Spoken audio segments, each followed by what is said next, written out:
thus outspending South Korea, Japan, Saudi Arabia, Germany, France, Russia, the UK, India, and China combined. Now, the chart that you just showed me, defense expenditure of certain countries are not as transparent as the United States. They could be saying that they're spending 10 billion yuan, but it could be more than 100 billion. My name is In-Bum Chun. I've been a combat commander from platoon to combat division and ultimately as the commander of special forces. In between, I have served in the Korean Joint Chiefs of Staff, Army Headquarters, Korean Ministry of Defense, all in positions predominantly dealing with the United States and other foreign countries.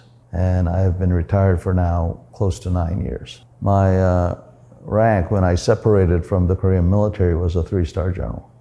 $800 billion on its military in 2021, thus outspending South Korea, Japan, Saudi Arabia, Germany, France, Russia, the UK, India, and China combined. Despite such a well-equipped military, could an enemy ever successfully invade the US? I guess there are many reasons.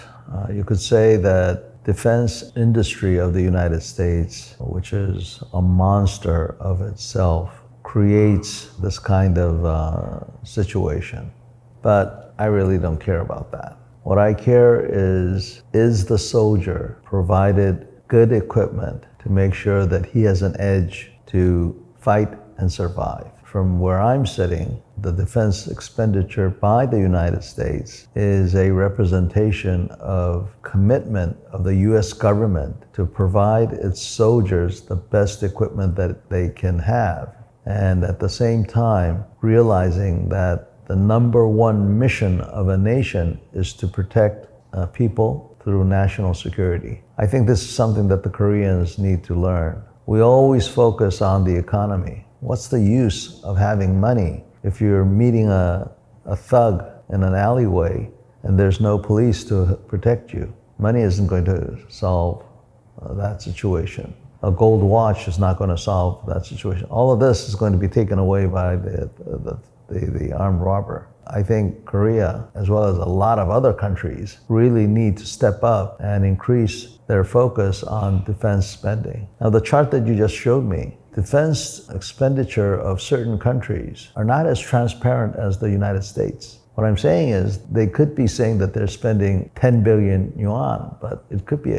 more than 100 billion. It's different how they calculate. We should not just believe in the math in this case. Or make devastating damages to the nation in some way. You see, the US is in an incredible position, geographically, and its secret weapon might therefore be its location. All you have to do is look at this map to understand why. For over 150 years, America's territory has stretched all the way across the continent from the Atlantic to the Pacific Ocean. These huge coasts separate the US from any potential enemy. So even in wartime, the American mainland is very well protected. Or that meant American factories could keep making planes and weapons without interruptions, unlike the constantly bombed Soviet and British factories. Because the US military can protect its supply chain. The United States is a big country. It will be very difficult to occupy that mass of land, and it's got a lot of mountains, rivers. Those rivers, they're really, really wide.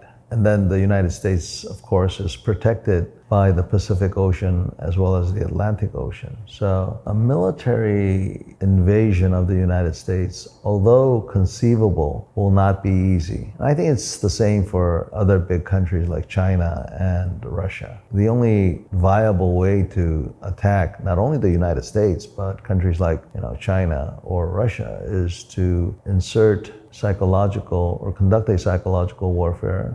We now call it information operations or cognitive warfare. So the Chinese have already recognized that fighting a conventional war with the United States is not going to result in victory.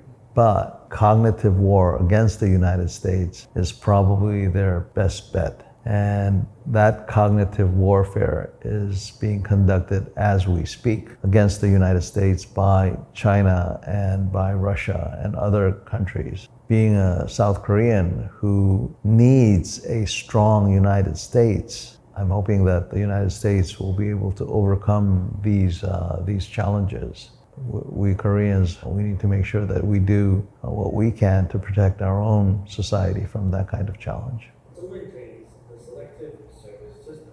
See, all males from 18 to 25 have to sign up for a lottery to be drafted in the case of a national emergency. During the height of World War II, the US drafted over 3 million men per year. So this system could potentially expand the US military personnel by 7 million. The result is that no country has enough ships. How important is population size from a defense perspective? It's very important. Demographics decides the military that you can have. So it's very important. But I think most people don't realize how patriotic the American people are. So the United States has an all-volunteer military, and less than 1% of the population in the United States serve in the military. And in fact, less than 1% even know of a person who serves in the military. It's a very select group of American community that are in uniform. But having said that, I think a lot of people who have not lived in the United States or have truly immersed themselves in American culture realize how patriotic they are to the United States of America. And because adversaries of the United States don't realize this deep patriotism that is in the souls of the Americans, that they challenge them. America has a short history, but if you look at that short history, all those nations that have challenged the United States, thinking that they are weak, thinking that the will of the Americans are brittle, have paid a dear price. Now, when America is fighting overseas in another person's battle for freedom and democracy, that's one thing. But if you're fighting on American soil, that's quite different. Even fighting overseas, when the United States clearly believes that why they're fighting for overseas, thousands of miles away from their homeland, is in their best interest. And the people that they're helping share common values with the United States and is an ally of the United States, then I think things will be different. And I think Korea is probably the only country that the United States can see as an ally that has very similar values about freedom and democracy that the United States has supported, and the Koreans are now holding their own. Not only are they a good military ally, but socially and economically, Korea supports and repays and invests in the United States. So if I were an American, I would think that Korea, amongst all of its allies, is quite dependable, especially in Northeast Asia. The United States is able to rely on allies, rely on South Korea because of these traits. The U.S. also has armed civilians.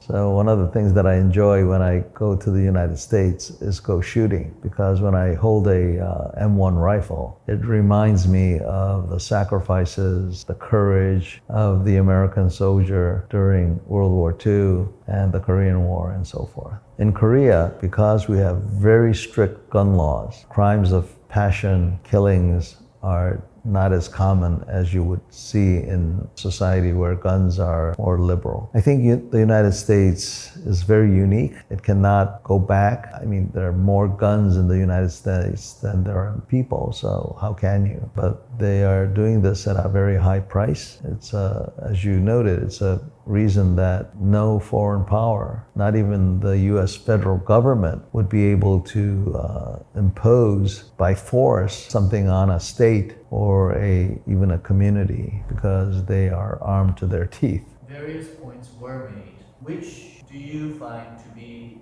a most crucial factor in America's ability to defend itself? Patriotism, the sense of pride that one has of being an American, despite all the deficiencies that they talk about in American society. If there is ever crisis on American soil, a lot of people who have not thought about who they are will realize who they are, that they are Americans. They will be awakened to how they got there. And once that happens, as someone said before, it will be like awakening a giant. I think this is something that people need to understand. It's not about the money that the Americans spend or how big the country is or what kind of technologies they have. It's the people, the American people, diverse, racially very, very diverse. And yet they are united by a common value about freedom and liberty. It's not as what it used to be, but America's adversaries should be very careful about underestimating the United States. This is the same for a lot of America's allies. America's allies should not underestimate the goodness that is in the American people. And I want to emphasize this to the segment in South Korean society who think that the United States is not in the best interest of South Korea. I would say, think again. I wanted to be a soldier from a very young age, as a child. So I wanted to be a squad leader. That's how it all started. One of my relatives told me, hey, if you want to become a soldier, you need to go to the Korean Military Academy. So I thought that was the route that I needed to take. So I went into the Korean Military Academy. And it wasn't what I thought it would be. But the challenges that I faced, I thought were things that I needed to fix or try to fix. This was a marathon. I now realize that it is a marathon that I cannot finish, but it's a segment that I must run. I will give the baton to the next runner. I'm happy that I've been able to do my part in this segment of my life to run that distance. I feel that I've always been protected by the good Lord, and I've become a better person. Now, having said that, I'm not perfect. I get frustrated very easily when I see innocent people getting hurt, but I really get mad when I see dogs and cats and other animals being mistreated. I think there are many noble professions in the world, but for me, In-Bum Chun, being a soldier, was the best thing that I could have done in my younger days. And there's a saying that soldier for life. I've been retired for nearly 9 years, but still, I think and I feel and I see things in a military fashion. If anybody were to ask me, would you do it again? I would say absolutely. It's not about money. I think a young person trying to figure out the world should first figure out who he is or who she is. And the best way to figure out who you are is to challenge yourself. And the best challenge that you can do is joining the military, to join a disciplinary organization, to see how you do. You will find yourself. There is a saying in Asia, if you know others, it is knowledge, but if you know yourself, it is enlightenment.